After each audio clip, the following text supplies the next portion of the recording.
1년이 채 남지 않은 22대 국회의원 선거를 앞두고 부산 MBC가 유권자의 알 권리를 충족시키고 또 정책 선거를 만들어 나가기 위한 기획 보도를 매주 한 차례씩 전해드리고 있습니다.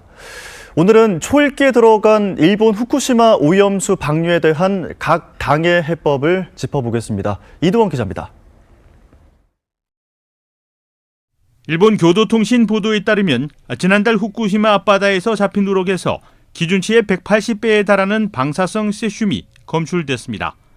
게다가 일본이 지난 12일 오염수 방류시설 시운전에 들어가면서 방류가 초읽기에 들어갔습니다. 이런 가운데 더불어민주당 이재명 대표는 최근 부산을 찾아 자갈치 시장 상인들과 간담회를 가졌고 국민 건강에 위협을 할 뿐만 아니라 또 경제적으로 심각한 타격을 받을 수 있고 또 한편으로 국가 간 관계로 본다면 우리 대한민국의 영토 주권을 침해하는 그런 폐악이기도 합니다. 국민의힘 부산시당은 이재명 대표를 향해 과학적 검증 없는 방사능 괴담을 퍼뜨리지 말고 산업은행 부산 이전에 답하라며 압박했습니다. 후쿠시마 괴담 정치를 당장 중단하고 국가 균형 발전의 시작을 알리는 산업은행의 부산 이전에 대한 반대 역시 철회하고 동참하는 것이 도리일 것입니다. 일본 후쿠시마 오염수 방류에 대한 해법은 무엇일까? 국민의힘 부산시당은 국제적 기준에 맞지 않는 오염수 방류에 대해선 반대한다며 국가 차원에서 이 부분을 계속 점검해 나가도록 촉구하겠다고 밝혔습니다. 이미 시찰단이 현지에서 점검했고 국제원자력기구인 IAEA가 검증하는 만큼 과학적 검증에 따른 판단이 중요하다는 겁니다.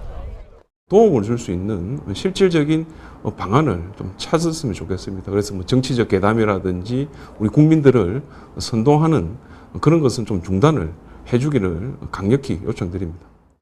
더불어민주당 부산시당은 우리 아이들에게 후쿠시마 오염수를 물려줄 수는 없다며 정부의 대처에 문제가 있다는 입장을 보이고 있습니다. 100만 서명 운동을 통해 오염수 방류를 막고 일본 안에서 자체적으로 오염수를 처리할 수 있도록 강력히 촉구해 나가겠다는 방침입니다. 정부가 이렇게 무기력하게 받아들이고 있는 것이 이해가 되지 않습니다. 도대체 일본 정부에게 왜 대한민국은 자기 국민의 안전을 이렇게 방기하고 있는지 이해가 되지 않고요. 정의당 부산시당은 국제원자력기구인 IAEA의 검증을 믿을 수 있는지 그리고 최종적으로 방사능 피해가 없도록 검증이 가능할지에 대해 의문을 제기하고 있습니다. 또 오염수를 해상 투기가 아닌 다른 방법으로 처리할 수 있는데도 비용을 이유로 일본 정부가 경제적으로 접근해 방류를 추진하고 있다며 문제로 지적합니다. 해상 투기가 아니더라도 관광기를 거쳐서 이 핵오염수를 갖다가 정화할 수 있는 방법이 있거든요. 그런데도 불구하고 일본 정부가 경제적으로 접근하기 때문에 이러한 결정을 내린 것입니다. 진보당 부산시당은 후쿠시마 핵오염수 해상 투기가 다 같이 먹는 우물에 독을 푸는 격이라며 세계 인류의 생존을 위협할 수 있다고 지적합니다.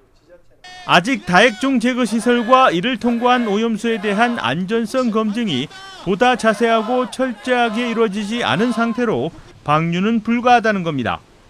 IAEA 검증이라는 것 또한 미국과 일본의 입김이 작용하는 핵 산업을 진흥하자는 입장에서 발표가 될 것이기 때문에 국민들은 불안할 수밖에 없습니다.